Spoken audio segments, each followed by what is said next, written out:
At my mother-in-law's Thanksgiving dinner, I saw a message pop up on my husband's Apple Watch. "Missing you already. Can't wait for tonight." He grabbed my wrist and whispered harshly, "You're crazy. Stop being paranoid." But I wasn't crazy.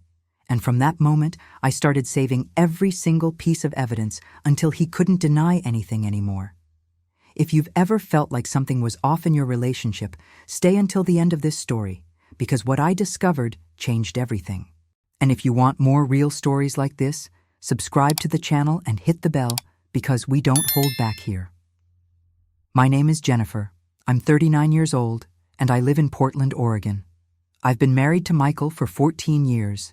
We have 2 daughters, Emma, who's 11, and Olivia, who's 8. I always thought we had a solid marriage. Michael works as a financial advisor at a downtown firm, and I'm a pediatric nurse at the local hospital. We weren't the perfect Instagram couple, but we were happy. Or at least I thought we were. We had our routine: soccer practice on Wednesdays, date nights on Fridays when we could manage, Sunday brunch with the girls. Everything was predictable, comfortable, maybe too comfortable, but I didn't mind. I thought stability meant we were doing something right. That Thanksgiving, we were supposed to go to his mother's house in Lake Oswego for the family dinner. It was a big deal because his brother was flying in from Boston with his new wife, and his sister was bringing her fiancé for the first time. Everyone would be there. I had spent 2 days making my famous pumpkin pie and sweet potato casserole. Michael had been distant that whole week, constantly on his phone, saying it was year-end client issues. I didn't question it. It was November, tax planning season. Made sense. Or so I told myself. But looking back now, the signs had been there for months. Michael used to be the kind of husband who'd text me random "I love you" messages during the day. He'd bring me coffee in bed on weekends. He'd hold my hand while we watched TV. All of that had stopped around August. Suddenly, he was working late, 3, sometimes 4 nights a week. He started going to the gym at 5 a.m., something he'd never done in all our years together. He changed his phone passcode, which he'd never bothered with before. When I asked why, he said it was for work security, that his firm required it for client confidentiality. Reasonable, right? He also started buying new clothes. Expensive shirts, designer jeans, cologne I'd never seen before. When I commented on it, he said he needed to look more professional for client meetings. Again, reasonable. But it all felt off, like I was watching my husband transform into someone I didn't recognize. The intimacy disappeared too.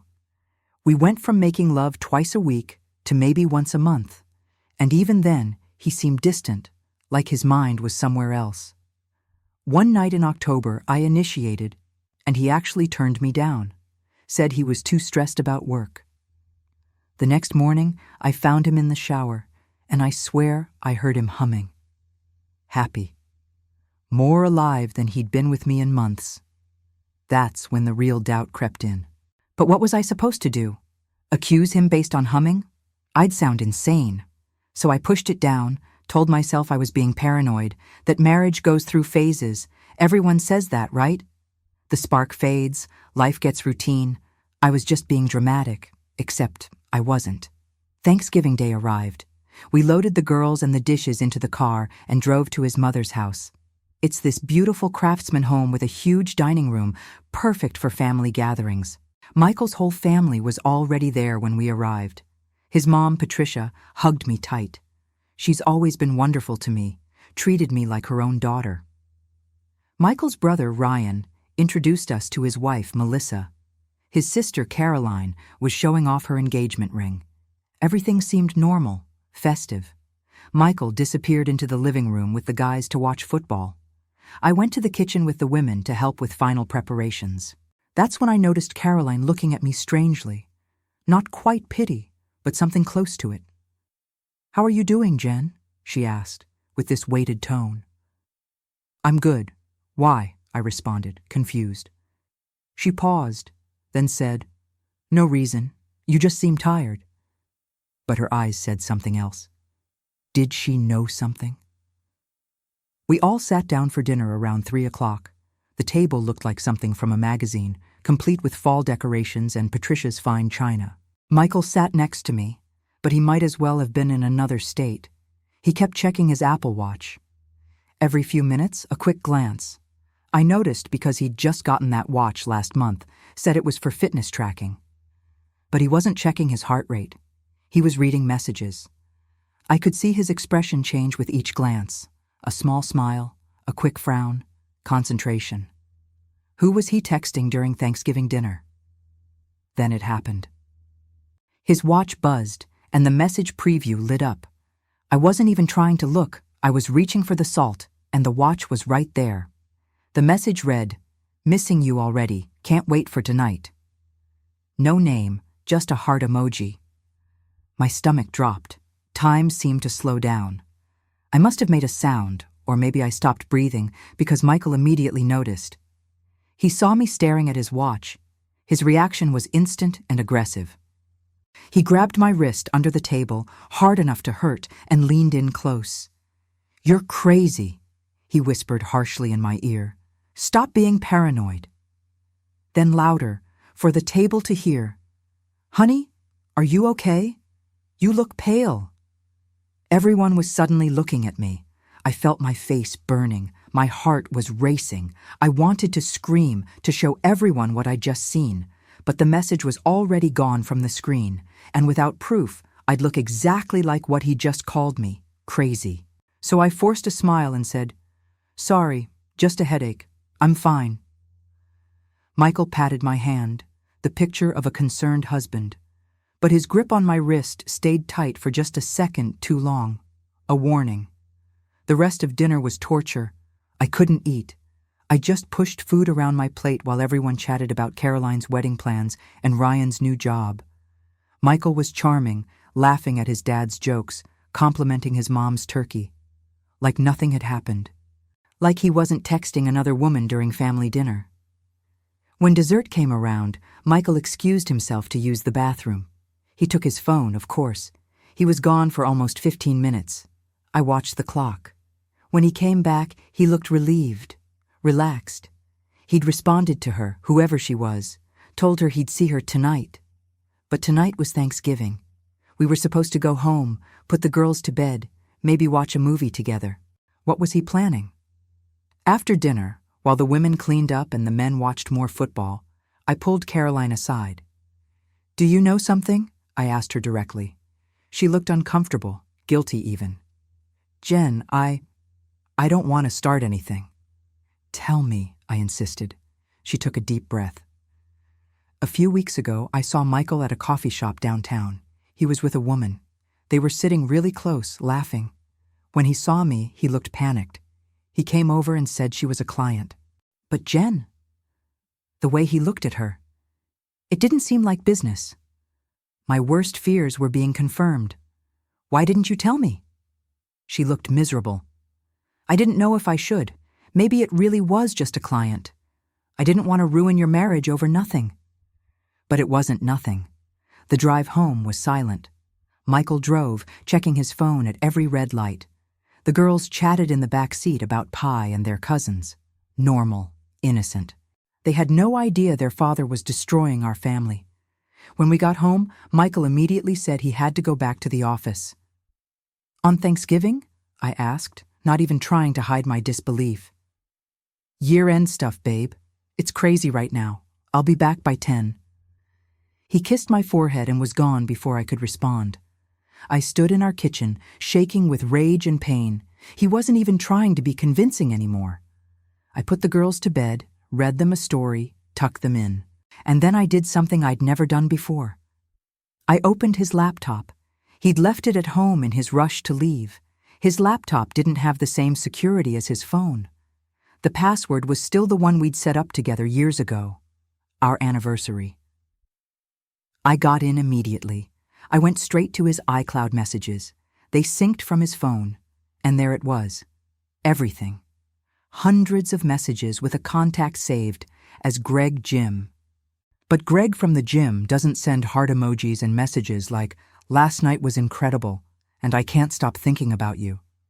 I scrolled through months of conversations, intimate details of their encounters, plans to meet at hotels, messages sent while he was supposedly working late. Messages sent while he was lying in bed next to me.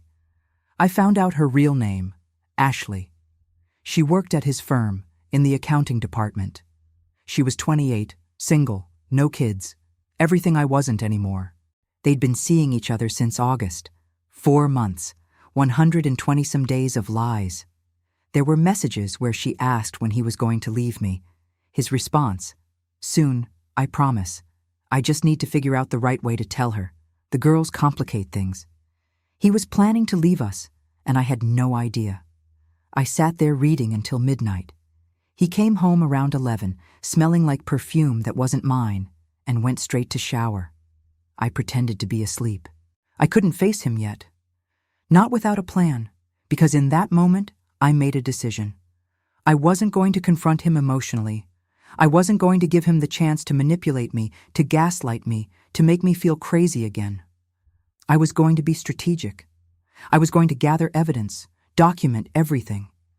And then, when I had enough to bury him, I'd act. That night, lying next to my cheating husband, I started planning. I took screenshots of every message. I forwarded them to a private email account he didn't know about. I noted every date, every hotel mention, every lie. I was building a case, not just for me, but for my daughters. Because when this ended, I wanted full custody, and I wanted him to pay for what he'd done to this family. The next few weeks were the hardest of my life. I had to act normal while dying inside. I smiled at breakfast.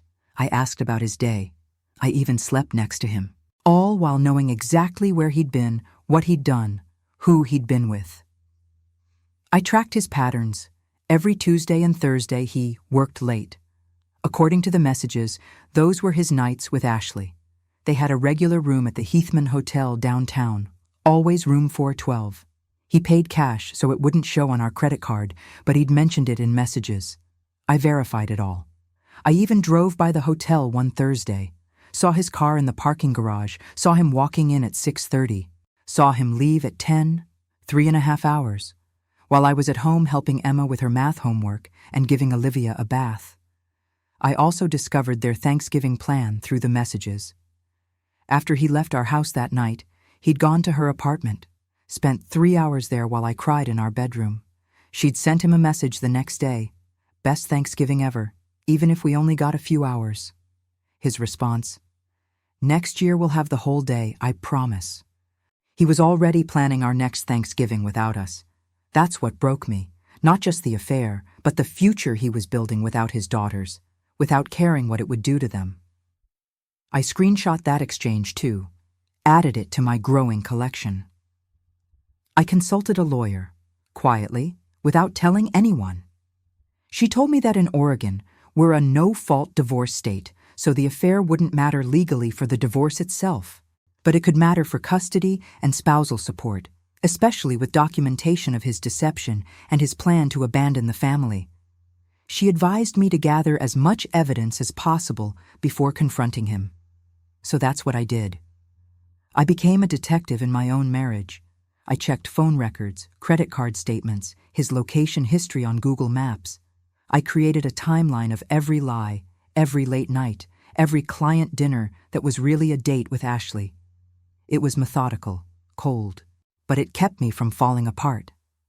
Anger is easier to manage than grief. December came. The Christmas decorations went up. We took family photos for our Christmas card, all of us smiling like we were happy. It was grotesque. Michael bought me an expensive necklace for our anniversary on December 10th. Guilt gift.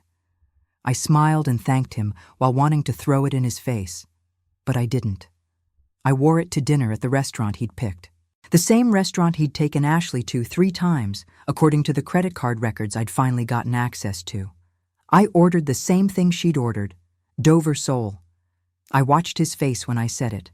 He went pale, wondered if I knew. I just smiled sweetly and talked about Christmas plans. The messages between Michael and Ashley were getting more urgent. She was pressuring him to tell me before Christmas. She wanted to spend the holidays with him openly. He kept stalling, saying the timing wasn't right, that he needed to wait until after the new year. But Ashley was getting impatient. On December 20th, She gave him an ultimatum.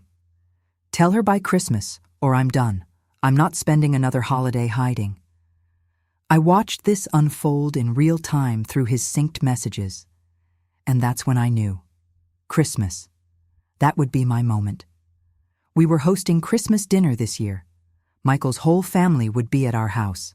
His parents, his siblings, everyone. The same people who'd witnessed him call me crazy at Thanksgiving. They'd witnessed the truth at Christmas. I planned everything carefully. I created a digital presentation with screenshots, dates, hotel records, everything. I saved it on a USB drive. I also printed copies just in case. I wanted to make sure there was no technical difficulty that could save him. Christmas Eve, Michael was nervous. He knew Ashley's deadline was approaching. He kept checking his phone, looking stressed. She was sending him messages. Tomorrow, you promised. He responded, I know, I will, after dinner. He was actually planning to tell me on Christmas, or maybe he was just lying to her too. Either way, it didn't matter. I was controlling this narrative now. Christmas morning was surreal. The girls woke up excited, running to the tree to see what Santa brought. We opened presents. Michael got me another expensive gift, a designer handbag. More guilt. I got him a nice watch. Ironic, considering his Apple Watch was how this all started. We had breakfast, got dressed for dinner. I wore a red dress, did my makeup perfectly. I wanted to look strong, composed. Guests started arriving around 2. Patricia and Richard, Michael's parents, Ryan and Melissa, Caroline and her fiancé, Tom. Everything was festive, beautiful. I decorated the house like something from a magazine, the perfect setting for the perfect revelation. Dinner went smoothly. Everyone praised the food, the decorations, the gifts. Michael was quiet, distracted. His phone kept buzzing. Ashley, probably wondering why he hadn't called yet. After dessert, as we all sat around the table with coffee and wine, I stood up. Everyone, I have something I'd like to share, I said, my voice steady. Michael looked at me with confusion, then concern. Jennifer, what? I cut him off. Michael called me crazy at Thanksgiving. Do you all remember? The table went silent. Patricia looked uncomfortable. Caroline nodded slowly. He said I was paranoid because I saw a message on his watch. A message that said, missing you already, can't wait for tonight. Michael stood up. Jen, don't do this. Don't do what? I asked calmly. Don't tell the truth? Don't show everyone who you really are? I pulled out my laptop and connected it to our TV. The screenshots appeared on the screen. Huge, undeniable. Messages between Michael and Ashley. Intimate, explicit, plans to meet, declarations of love, his promise to leave his family. Patricia gasped. Richard's face turned red with anger. Ryan just stared, speechless. Caroline started crying. For 4 months, I continued, my voice not wavering despite the tears running down my face. My husband has been having an affair with his co-worker, Ashley. Every Tuesday and Thursday when he said he was working late, he was at the Heathman Hotel. On Thanksgiving, after we left your house, Patricia, he went to her apartment for 3 hours. I showed them the receipts, the timeline, everything. He wasn't planning to tell me. He was planning to wait until after the holidays so as not to ruin Christmas. How considerate. Michael just stood there, destroyed, unable to speak. What could he say? The evidence was overwhelming. His mother looked at him with such disappointment. Michael, how could you? His father just shook his head and walked out of the room. Caroline came to me and hugged me, sobbing. I'm so sorry. I should have told you what I saw. It's okay, I whispered. It's not your fault. I turned back to Michael. I've already filed for divorce. The papers are being served next week. I want full custody of the girls, and my lawyer assures me that given your demonstrated willingness to abandon your family for your affair partner, we'll get it. You can pack your things tonight. I want you out by tomorrow. His mother didn't defend him. None of them did. They just sat there, processing the destruction he'd caused. Ashley had been texting throughout this whole thing. His phone, sitting on the table, kept lighting up with her messages. Did you tell her? What's happening? Call me. Finally, one last message. I'm coming over. And to my absolute shock, 20 minutes later, the doorbell rang. Ashley was standing on my porch, looking defiant. Is Michael here? She asked. I almost laughed. You want to come in, see the whole family you helped him betray? She had the audacity to look offended. He told me the marriage was already over, that you didn't love each other anymore. He lied to you too, I said. Just like he lied to me. The difference is, I built a life with him. I have his children. You were just a distraction. Michael appeared behind me. Ashley, you shouldn't be here. You promised you'd tell her today, she yelled. You said after Christmas dinner we could finally be together. Patricia came to the door, looked at this young woman who'd helped destroy her son's family. You should leave, she said coldly. My son made his choices, and now he'll face the consequences, but you have no place here. Ashley looked at Michael, waiting for him to defend her. He didn't. He just stood there, caught between his lies. She finally realized what I'd known all along. He wasn't worth it. She left crying. The family left shortly after. Patricia hugged me for a long time. You and the girls will always be family to me, she said. What Michael did. I didn't raise him to be this person. I'm so sorry. I appreciated that more than she knew. The next morning, Michael packed his bags. The girls were confused, asking why Daddy was leaving. I had to tell them a simplified version, that Daddy and Mommy weren't going to be married anymore. But it had nothing to do with them, and Daddy would still see them and love them. Emma, my 11-year-old, was smart. She asked if Daddy had done something bad. I didn't lie to her. Yes, baby, he did. He broke promises he made to me. She hugged me and said, I'm sorry, Mom. No child should have to comfort their parent like that. The divorce was finalized 4 months later. I got primary custody, the house, and significant child support. Michael's affair became known at his firm, and while they didn't fire him, there were consequences. Ashley was transferred to a different department. Last I heard, they're not together anymore. Turns out, relationships built on lies don't last. Who would have thought? Michael sees the girls every other weekend. He tries to be a good father to them, and I don't interfere with that. They deserve to have a relationship with their dad, even if he failed as a husband. But Emma is old enough to understand what happened, and she's been cold to him. That's his consequence to live with. Today, 10 months later, I'm in a different place. Some days are hard. I wake up and forget for a moment that I'm single now, that my marriage is over. But most days, I feel free. Lighter. I look at myself in the mirror and I see a woman who didn't let herself be gaslit, who trusted her instincts, who gathered evidence and protected herself and her children, who stood up in front of everyone and demanded to be believed. The divorce settlement means I can work part-time now, spend more time with my girls. We're going to therapy, all 3 of us, processing this together. They're resilient, kids are. But I'm careful, watching for signs of damage, making sure they know none of this was their fault. Would I do anything differently? Maybe I would have confronted him sooner. Maybe I spent too long gathering evidence and not enough time protecting my own mental health. Those weeks of pretending everything was fine while knowing the truth nearly broke me. But I also know that if I'd confronted him without proof, he would have denied everything.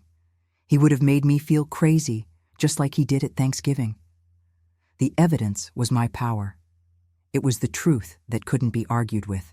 And showing it publicly, in front of his family, at Christmas?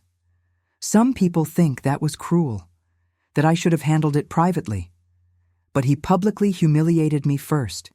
He lied to everyone, made them think I was paranoid and unstable. I just corrected the record, with facts.